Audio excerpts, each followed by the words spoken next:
You're listening to Keeba-Live. Let's talk with a man with a loud microphone. Here he is, your host and mine, William Lee. Today on the show, let's talk about what's affecting our children. You know, high technology is all the way around us. Today, we do most of our purchasing through high technology of the computer. Our medical records are computed and figured out and transferred to clinic after clinic through the wonderful aid of computers.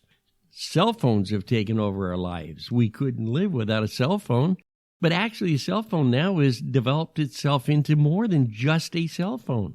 And one of the tragic areas that we run into when we start talking about these particular items is the tragedy of what's being viewed by our young children. Well, have you ever wondered when your son or daughter's in their own room and they have their computer going or their phone going, what they're looking at while you're maybe out having a great time or just simply in the living room watching television with your wife?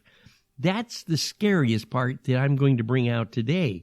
What are they looking at and what are they up to?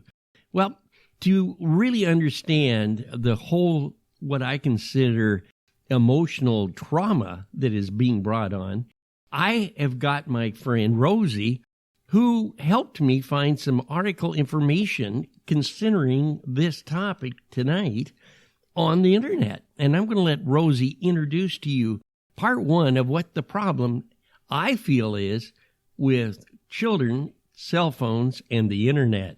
3 out of 4 teenagers have seen online pornography, often before they even became a teenager. That's according to a new report from Common Sense Media that examines the role pornography plays in the lives of today's youth.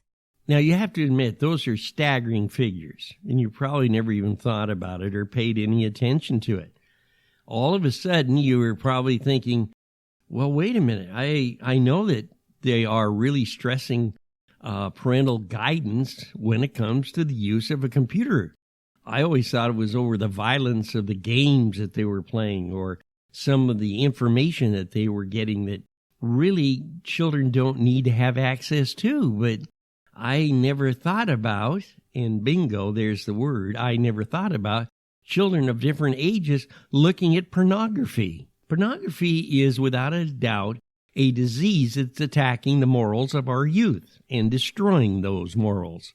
But you probably think, well, it couldn't be lack of parenting. I mean, there's certain guidance that I could use setting up with a computer, and the internet has guidance and programs to lock out pornography so my son or daughter can't be staring at it when I'm not around.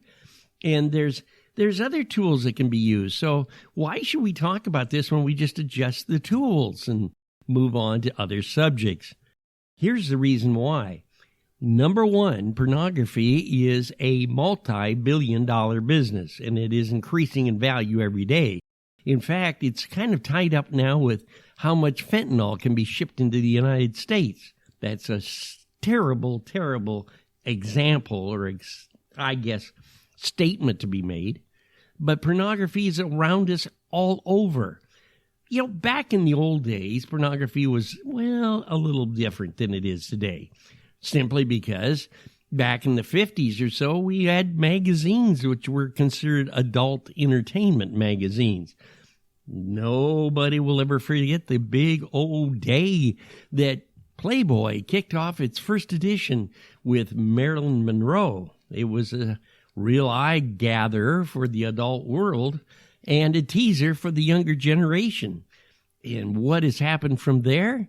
Well, we all know what happened from there. I guess if we aren't really an adult or a parent, I don't think it could have slipped by us because hundreds of publications from the 50s, 60s, and 70s developed with more nudity, more absolute garbage as far as morality is concerned. It was just degrading to some women and degrading to the attitudes of what is this all about? This running around and having different boyfriends or men friends. And what's it about being a Playboy bunny?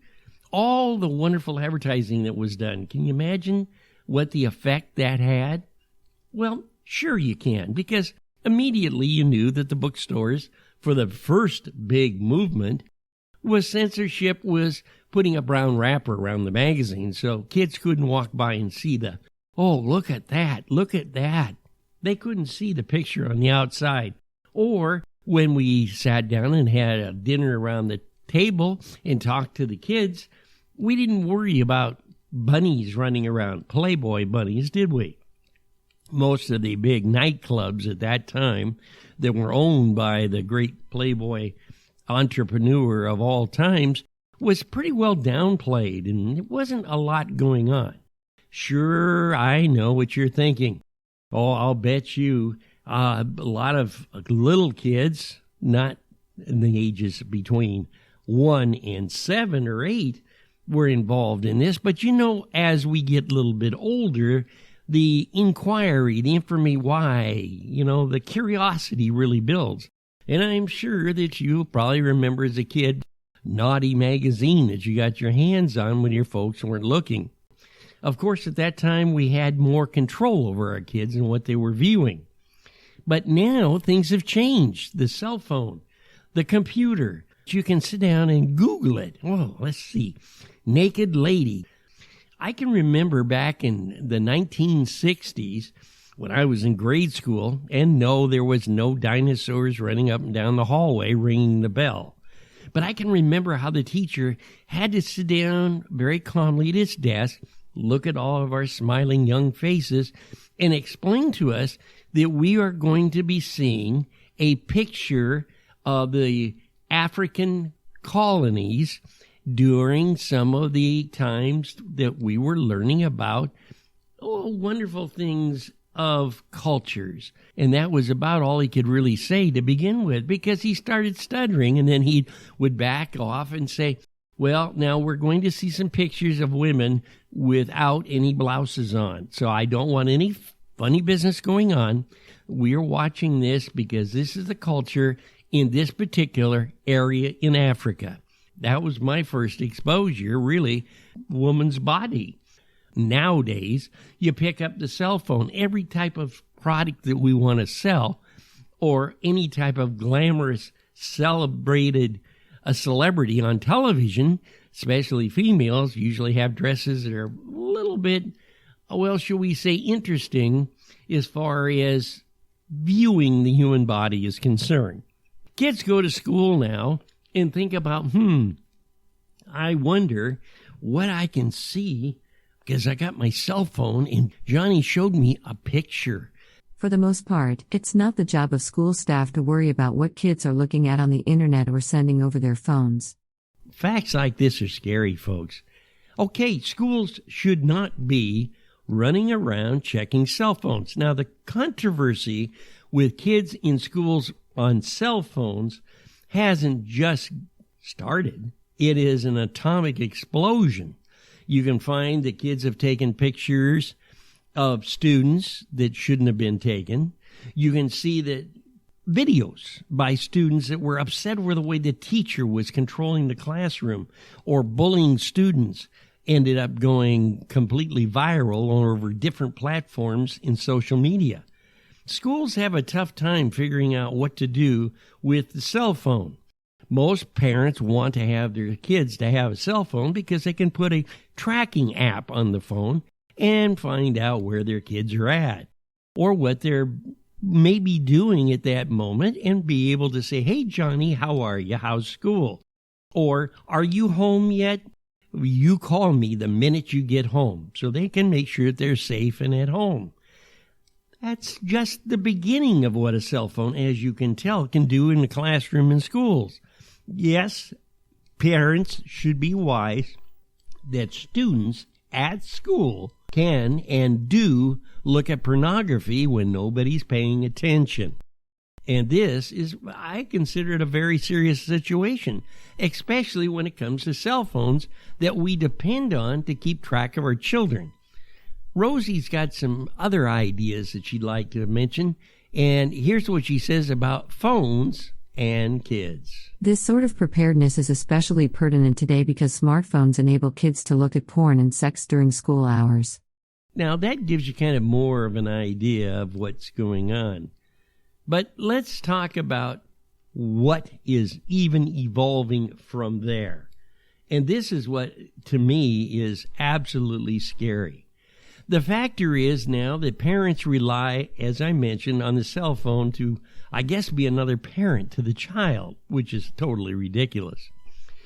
And a cell phone should be used as a communication point. That's what they were built for. But many of the cell phones now are miniature computers and can do a lot more.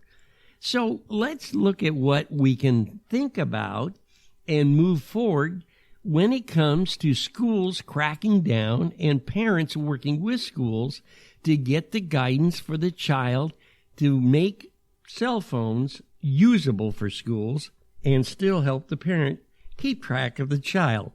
Let's see what the responsibilities should be. However, I believe parents and educators should be prepared to address potential issues that might arise as a result of students' engagement with pornography and sexting. But, schools can do a lot, and the parents should take the responsibility of parenting. That's where we have problems today with, as I've said so many times before, with the stress of everyday life, the economy falling apart, parents not being able to really supervise their children and work with kids. In many cases, the children wander into what I call a real dismal, dark tunnel of actual bombardment by outside factors. The cell phone is one of those factors when other individuals that use it as a tool to destroy our minds or change our thinking. Kids have enough problems worrying about going to school and being secure in school, worrying about not being shot when they get off the bus or somebody coming into their schoolroom and pulling a gun out and shooting everybody. And how about the actual social fear that maybe a teacher kind of likes me more than just a student? That seems to be popping up quite often lately. Utilizing this in our minds as parents, we should be able to sit down and start listening to our children, talking with our children, and talking about these problems on a one-to-one base. You know what is so important with kids? They want to learn. They want to be a part of growing up. And they need the violence removed from their life. They need the actual heartache of constant drama, which is caused by worrying about walking to school, for instance, and being picked up or kidnapped. They need to be able to go outside and enjoy life again like people in a park would do. Like kids can really enjoy being kids without the bombardment of these other problems. But now, the biggest trauma that's ever walked this earth is back onto the cell phone again. All the cell phones that kids have today have extremely good cameras, and unfortunately, kids like to take a lot of pictures. I think the word is sex texting, which is not the media that you and I would think of. It's pictures of themselves in the nude, running around, showing parts of their bodies to their boyfriends or girlfriends or whatever, just to experience, I guess, the excitement of, oh, this is me, and oh, I think, Johnny, I love you, or whatever. This is a trauma that is very hard to believe. So I'm going to let Rosie have the last word on that particular issue also, as she tries to explain it to us right now, simply and to the point. Some teens do more than just watch pornography. By way of sexting, teenagers are also creating and sending their own images and videos of themselves in the nude. What can we do about all these problems that we're having when it comes to children? We can sit down and teach children that there is a difference between sexuality. There is a difference between morals. There is a complete world out there that's based on just being able to survive, being able to mature, and then being into the adult world of what's going on. This is not really real. This is all make-believe. But it sells, and that's where the problem starts. Also, the children don't realize that those pictures they're taking and sending over to Johnny, well, Johnny or Alice we won't have to worry because those pictures, their parents won't see it, nobody else but the people we send them to will see it. Wrong again. Once a picture leaves your cell phone, it's out there in cyberspace forever. How embarrassing would it be for your daughter who's getting married and she's excited about her life as an adult, and then all of a sudden, out of nowhere, her next door neighbor says, "Is this your body on television?" It is not visually going to go away. And the internet is a prime spot to save it in the cloud that might be a rainy day cloud on you or your family in the future. So here's my thoughts for everyone that's listening to this podcast that has children. It is time for us to really sit down and have a conversation with our children. We need to explain to them when they get old enough to understand what's going on in the world as far as this sex texting is concerned and some of this other moral deterioration that has started. Because once their mind grasps what's going on, it's like kind of a fever of addiction. They want to see more. They want to experience more. Let's let them grow and mature and become young adults with a mind that is basically understanding and can draw conclusions that are based on fact, not adult entertainment fiction. That's where we should be. And that's why on this show, I hope that we can start a good conversation about this. Kids right now haven't got a chance to grow up. You know, with all the other things that are going on with the now trans people and other sexual cultural changes, the kids are going to get more and more confused as time goes by. And if that continues, you have to think about something in the back of your mind, and I hope that you do, that the fact is these kids that we're talking about, that we need to build good moral fiber in, are the leaders of this free country tomorrow. And if we allow this garbage to continue on interfering with their life and changing their lives, we are asking for this country to deteriorate even further. We need leaders. We need good kids that can become leaders as they get older and mature. And looking at naked bodies running around in a world that does not exist isn't the answer to save America. So I hope that you'll take time to sit down with your child, as we've said before, and have that conversation. I think you'll be surprised at what your kids can tell you about what we're talking about today.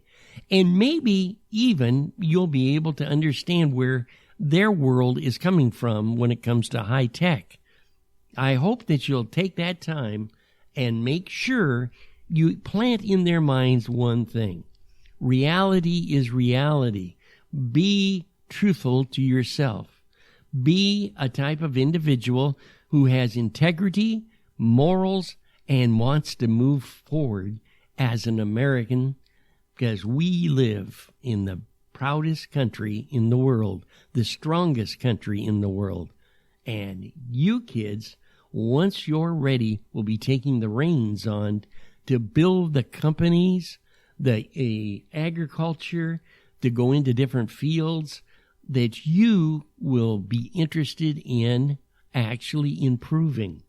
And to do that, we have to have kids with a clear mind, for sure. If you have any questions about our podcast, please, all you got to do is get a hold of me at keeba-live. That's on the wonderful internet. We're building a new page, by the way. You can speak into our actual SpeakPipe, which is an audio source that allows you to maybe say, "Oh, Bill, you're absolutely wrong." It'll come right to my phone, like everything else we just talked about. Or you can get a hold of me by emailing me at Keeba, that's KeebaAgency, @gmail.com. I'd love to hear from you. If you'd like to be on the show, or if you have something you want to talk about on this particular podcast, get a hold of me, and we'll have our staff look at it and assure you that we do read everything. And if it is something that's really pressing, we'd like to make sure that we have a good conversation with you in the future. So thank you so much, and remember, keep us smiling until we talk again.